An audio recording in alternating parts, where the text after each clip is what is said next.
Assalamualaikum warahmatullahi wabarakatuh. Bismillahirrahmanirrahim.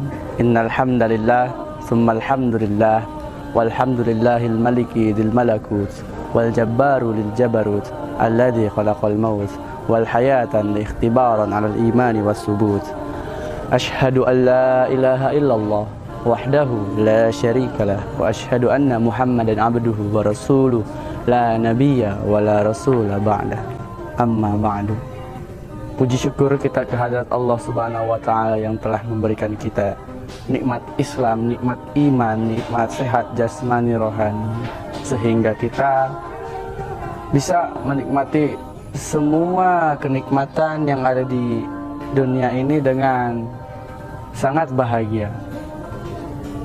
Yang kemudian tak lupa pula salawat serta salam selalu tercurah limpahkan kepada junjungan Nabi besar kita, pemimpin umat Islam sedunia, yaitu Nabi Muhammad SAW, yang telah membawakan kita dari zaman kegelapan hingga zaman keterang benderang seperti saat ini, dari zaman dimana orang-orang dulu berkendara dengan unta sampai sekarang orang-orang berkendara dengan mobil Toyota. Berdirinya saya di sini tak lain dan tak bukan hanya ingin membawakan materi, yaitu hakikat taubat. Ya, sebelumnya kita harus mengenali dulu makna dari taubat itu tersendiri. Taubat yaitu dimana kembalinya seorang muslim dari ketersesatannya, dari dimana orang ini selalu melakukan kejelekan, sejelek-jeleknya manusia pokoknya. Kemudian ia kembali lagi ke jalannya. Jadi makna dari taubat itu, dari jalan yang lurus kalian bertemu persimpangan, ibaratkan gitu. Bertemu persimpangan, kalian akan belok kanan kiri, kalian ikutin jalan yang salah ternyata. Nah, seperti itulah orang yang tadinya baik kemudian menjadi buruk, kemudian menjadi baik lagi.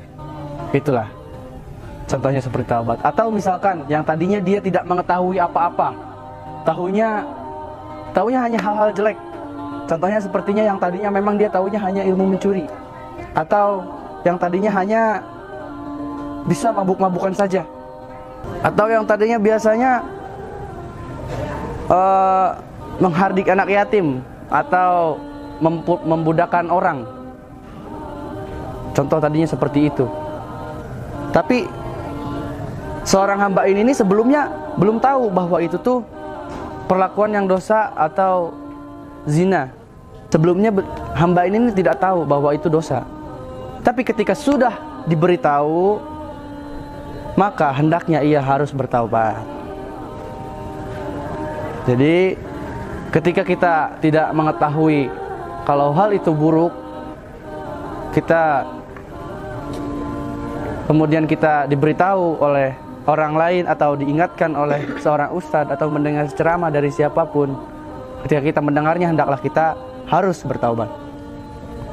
Atau misalkan ada bisikan di dalam hati, getaran di dalam hati, kita itu merasa kalau kita melakukan ini tuh salah.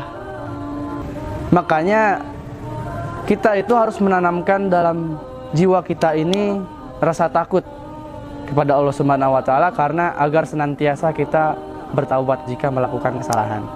Ya, jadi kita itu jangan sampai terlena dengan kejelekan-kejelekan atau keburukan-keburukan dalam kelakuan, dalam perkataan maupun perbuatan. Kita itu harus tetap meminta ampunan kepada Allah Subhanahu wa taala, walaupun dengan ucapan istighfar.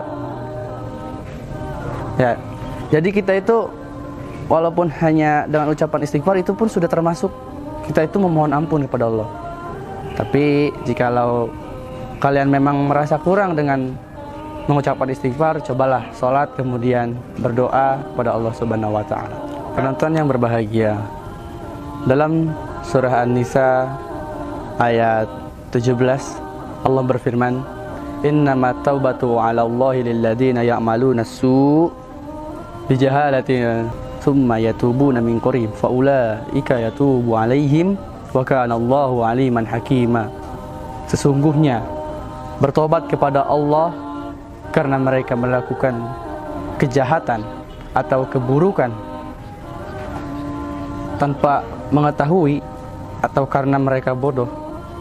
Jadi ya memang karena mereka tidak tahu, kemudian mereka bertaubat dengan langsung, dengan jarak yang dekat dari apa yang mereka lakukan. Misalkan mereka tidak tahu bahwa mabok itu haram. Nah, karena mereka tidak tahu, kemudian dikasih tahu karena mabok itu haram, dan dia langsung bertaubat, maka taubat itu akan diterima oleh Allah Subhanahu wa taala. Fa ulaika yatubu 'alaihim, Allah akan menerima taubat mereka, wa kana Allahu 'aliman hakima. Karena Allah Maha mengetahui lagi Maha bijaksana. Nah, dari ayat tersebut kita ketahui bahwa memang kita itu harus banyak-banyak mempelajari ilmu agama atau sesuatu yang tidak diperbolehkan dalam agama. Karena kita hidup di dunia ini hanya untuk beribadah kepada Allah Subhanahu wa taala dan menjauhi larangannya. Jikalau kita melanggar atau tidak mematuhi peraturannya, contohnya kita sudah tahu kita harus melaksanakan sholat wajib 5 waktu, tetapi kita masih mengundur-undurnya. Seperti dalam surah Al-Maun, "Fawailul lil musallin." Kenapa fawailul lil musallin? Yang artinya maka celakalah orang-orang yang sholat. Fawailul lil musallin alladzina hum an sholatihim sahun, yaitu orang-orang yang lalai dalam sholat mereka. Maksudnya lalai itu bagaimana? Kalau misalkan kita meninggalkan, itu udah termasuknya bukan lalai lagi, itu memang ceroboh, bukan lalai lagi. Kalau kita meninggalkannya, nggak termasuk lalai lagi. Kalau misalkan kita melakukannya sekali, itu masih bisa ditoleransi dengan lalai. Tapi kalau misalkan kita melakukannya berkali-kali, itu bukan dianggap lalai lagi. Apalagi yang kita sudah tahu, misalkan ini sudah waktunya sholat, tapi kalian malah melakukan pekerjaan yang lain. Misalkan kita lagi gimana ya, anak-anak biasanya itu lagi main game, dipanggil sama mamahnya, "Dek, Kak, ayo sholat dulu, nanti mah nanggung mah, ini bentar lagi mau menang." Siapa tahu gitu kan, yang namanya ajal itu kita tidak tahu datangnya kapan. Kita sedang main game, kita sedang lalai dalam sholat pun kita bisa dalam keadaan itu kita dicabut nyawanya. Bagaimana kalau misalkan kita dicabut dengan keadaan seperti itu?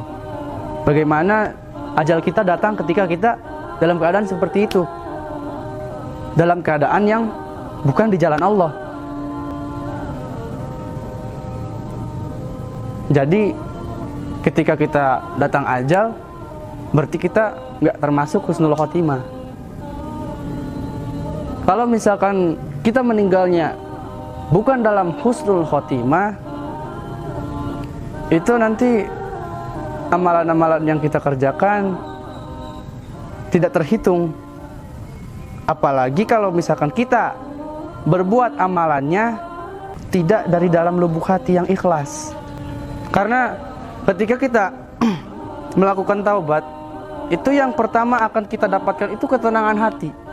Dari ketenangan hati ini kita proses, sudah tenang hatinya, bisa mengendalikan semuanya, sudah bisa mengendalikan emosi, sudah bisa mengendalikan hawa nafsu, sudah mengendalikan namanya ria, sombong, itu sudah dihindari semuanya, sudah mendapatkan hati yang ikhlas, kerendahan hati, tawadu.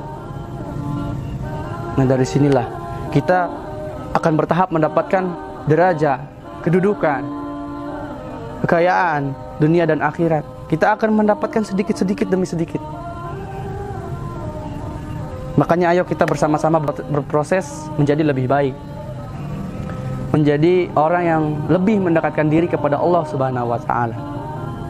Hadirin yang berbahagia, para penonton semuanya, ingat, ajal itu tidak memandang umur, usia, fisik, apalagi fisik ya. Umur aja tidak dipandang segimana.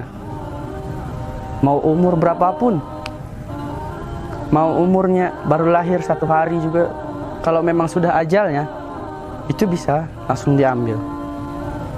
Atau misalkan dalam keadaan kalian sedang jalan kaki kemudian kesandung, itu tiba-tiba bisa meninggal, bisa saja. Dan yang paling baik itu ketika kita sedang dalam keadaan sholat atau berjihad membela agama Islam, itu yang paling baik. Ya, mungkin sekian pembahasan hakikat taubat. Mohon maaf bila ada salah kata atau salah pemahaman tentang taubat atau tentang yang lainnya. Mohon dimaklumi karena saya hanya manusia, hamba Allah yang ada salah dan ada benarnya, bukan malaikat yang selalu benar dan juga bukan pula iblis yang selalu melakukan kesalahan. Terima kasih atas perhatiannya. Wallahu alam bishawab. Wa'alafu minkum. Wassalamualaikum warahmatullahi wabarakatuh.